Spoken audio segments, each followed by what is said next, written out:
We will discuss trends in chemical reactivity of group 15 element. तो यहाँ पे जो हम chemical reactivity पढ़ेंगे, हम पढ़ेंगे बेसिकली आपके पास 3 types of compounds के बारे में. एक तो है group 15 के reaction with hydrogen. So with hydrogen it forms hydrides. तो ये hydrides बनाते हैं. वैसे तो काफ़ी डिफरेंट फॉर्मूलेज की है, पर जर्नल जो हाइड्राइड्स सब बनाते हैं दैट इज़ EH3 फॉर्मूले की. लाइक अमोनिया आपके पास, देन आपके पास PH3 फॉस्फीन हो गया, then for arsenic, then for antimony stibine and bismuth के लिए हो गया.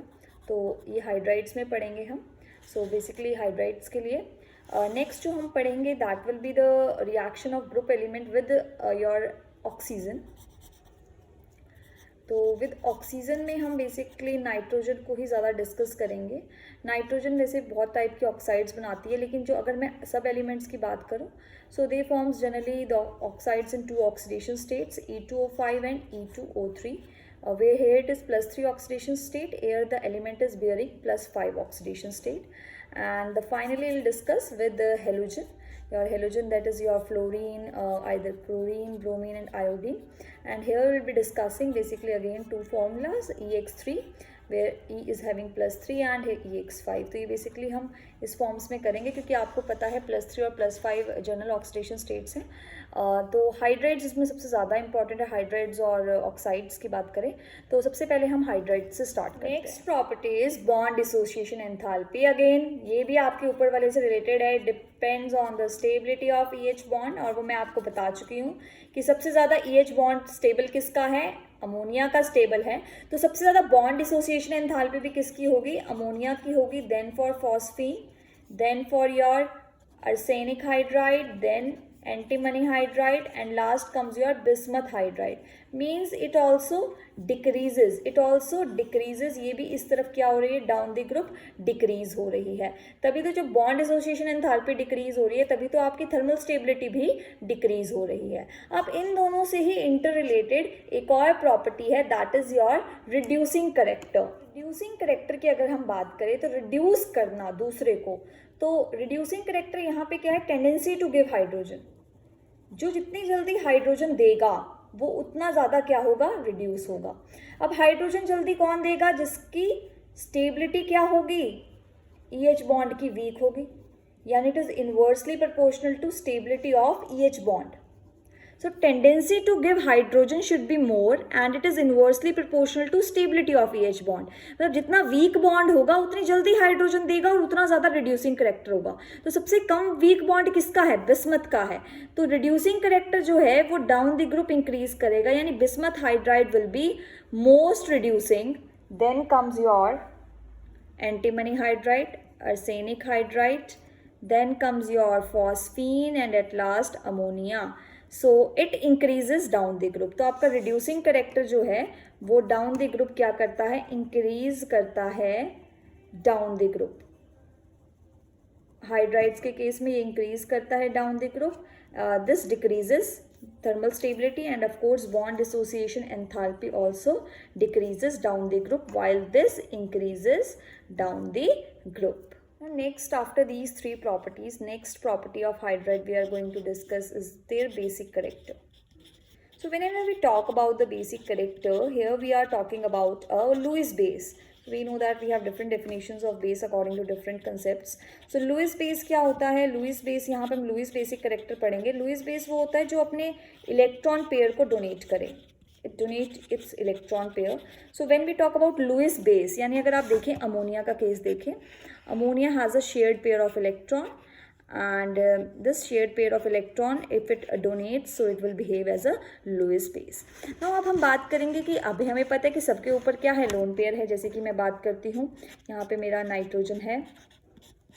देखिए मैंने सबका बनाया है for all the hydride structure. अब आपके पास क्या है, ये लोन पेयर अगर ये इजीली डोनेट कर दे तो वो बेसिक करेक्टर ज़्यादा होगा, और अगर it can not donate easily तो उस केस में उसका बेसिक करेक्टर बेटा होगा कम. अब अगर हम देख लेते हैं ना नाइट्रोजन के केस में, इसका साइज़ यहाँ पे छोटा है. क्या डिफरेंस आ रहा है, हर केस में साइज़ बढ़ गया, फिर साइज़ और बढ़ गया, फिर साइज और बढ़ गया, and here in this case it is very large size. तो अगर मैं नाइट्रोजन की बात करूँ तो बीइंग स्मॉल इन साइज, इसका जो लोन पेयर है वो यहीं पे एक ही जगह कॉन्सेंट्रेटेड है। एक ही जगह कॉन्सेंट्रेटेड मतलब एक ही जगह लोकलाइज्ड है।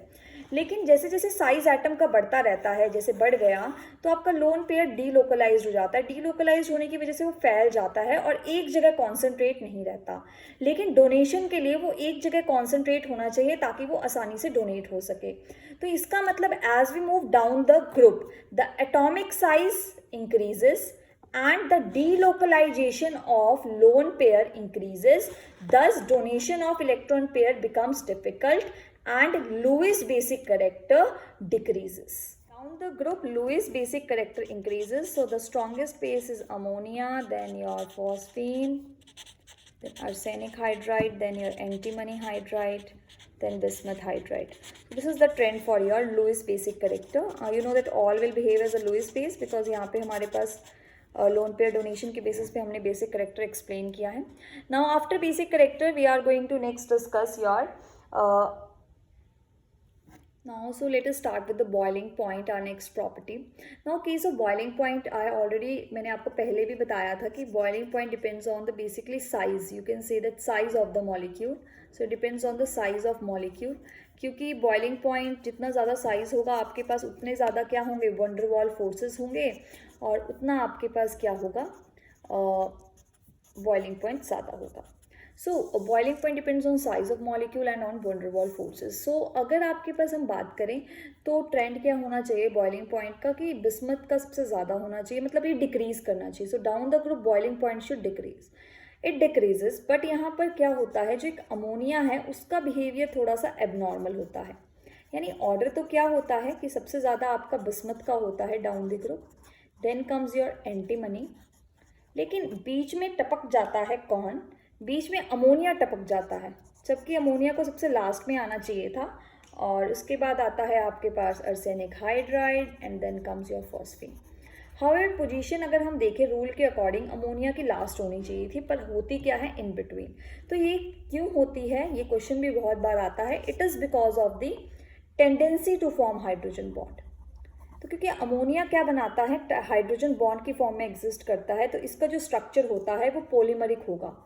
पॉलीमरिक स्ट्रक्चर होगा तो नंबर ऑफ बॉन्ड्स बहुत ज़्यादा होंगे, एटम साइज ज़्यादा होगा. यानी अगर मैं बात करूँ आपके पास इस तरीके से आपके पास जो है पॉलीमरिक स्ट्रक्चर नाइट्रोजन अमोनिया का चलेगा, तो पॉलीमरिक स्ट्रक्चर होने की वजह से साइज़ बड़ा होगा और आपकी स्ट्रेंथ ऑफ वन डर वाल फोर्सेस ज़्यादा होगी. तो इसका बॉइलिंग पॉइंट रेदर देन सबसे कम होने की वजह मिडल में लाई करता है. तो उसका सिर्फ रीज़न यही है, it has a tendency to form hydrogen bond. Now after boiling point we will discuss melting point. So formation of hydrogen bond of ammonia की जो property है ये boiling point के ऊपर melting point and solubility तीनों पे effect डालती है. तो क्योंकि ammonia can form hydrogen bonds, so it has a good solubility with water because of its tendency to form hydrogen bonds. While talking about the other hydrides like phosphine, these are not soluble, these are insoluble because they do not form hydrogen bonds. आपको पता है hydrogen bonds भी सिर्फ कौन से element बनाते हैं, FON ही बनाते हैं. किसके साथ, हाइड्रोजन के साथ. तो आपके पास अमोनिया वाटर के साथ हाइड्रोजन बॉन्ड बनाता है, इसलिए वो सॉल्युबल है. तो बिहेवियर सॉल्युबिलिटी का, मेल्टिंग पॉइंट का और जो बॉइलिंग पॉइंट है, इन तीनों का जो डिफरेंस बिहेवियर है वो आपके पास tendency to form hydrogen bonds पे डिपेंड करता है. नेक्स्ट प्रॉपर्टी आती है दैट इज डाइपोल मोमेंट और पोलर करेक्टर. तो डाइपोल मोमेंट और पोलर करेक्टर की अगर मैं बात करूं तो डाइपोल मोमेंट और polar character basically directly proportional होती है. पोलैरिटी डिपेंड्स करती है इलेक्ट्रोनेगेटिविटी पे. तो एलिमेंट और हाइड्रोजन का जो इलेक्ट्रोनेगेटिविटी डिफरेंस है उस पर डिपेंड करेगा. अब हाइड्रोजन तो सब में केस है, सेम है, चेंज क्या हो रहा है एलिमेंट. और डाउन द ग्रुप आपकी जो इलेक्ट्रोनेगेटिविटी है डाउन द ग्रुप वो क्या होती है, डाउन द ग्रुप इलेक्ट्रोनेगेटिविटी और डिक्रीजेस. तो अगर इलेक्ट्रोनेगेटिविटी डिक्रीज होगी तो आपका जो पोलर करेक्टर है, पोलर करेक्टर जो है आपका वो भी डाउन द ग्रुप क्या होगा, डिक्रीज. तो अगर मैं बात करूँ डाइपोल मोमेंट की या पोलर करेक्टर की तो सबसे ज़्यादा किस में होगा, अमोनिया में होगा. Then comes your phosphine, then comes your arsenic hydride, then antimony hydride, and last will be your bismuth hydride. So the most polar will be your ammonia, this will be your most polar and will have maximum dipole moment. Now after this we are going to discuss your bond angle, that is also very very important. Know that melting point depends on the packing, more extensive, more ज़्यादा, जितनी ज़्यादा packing होगी melting point उतना ज़्यादा होगा. तो down the group क्योंकि size बढ़ता है तो पैकिंग भी हम एक्सटेंसिव एक्सपेक्ट करते हैं. तो होना तो यही चाहिए था कि melting point melting point increases down the group, जैसे कि बॉइलिंग पॉइंट इंक्रीज हो रहा था.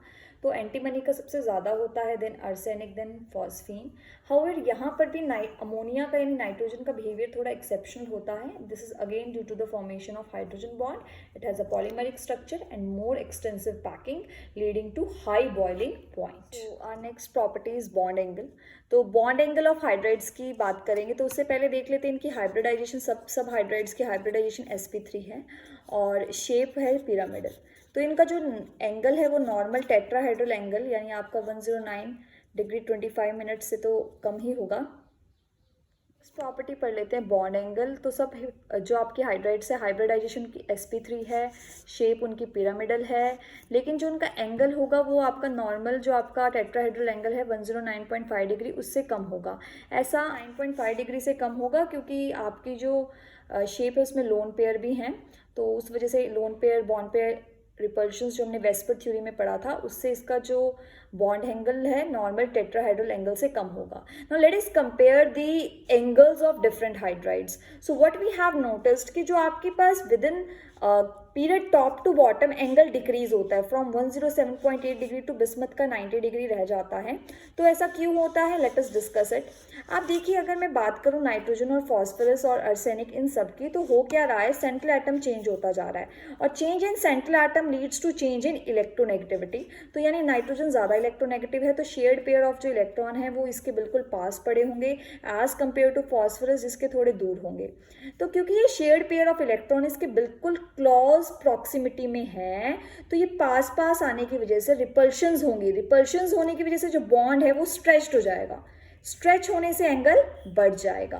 But in case of phosphorus and for other hydrides the electronegativity of the central atom is low और ये जो आपके इलेक्ट्रॉन्स हैं इतने इसके पास अट्रैक्ट नहीं होते. इस वजह से जो रिपल्शंस होती हैं वो इतनी नहीं होती, इसलिए एंगल जो है वो आपके पास लो ही रहता है. तो similarly as we move down तो इलेक्ट्रोनेगेटिविटी और कम होती जाती है.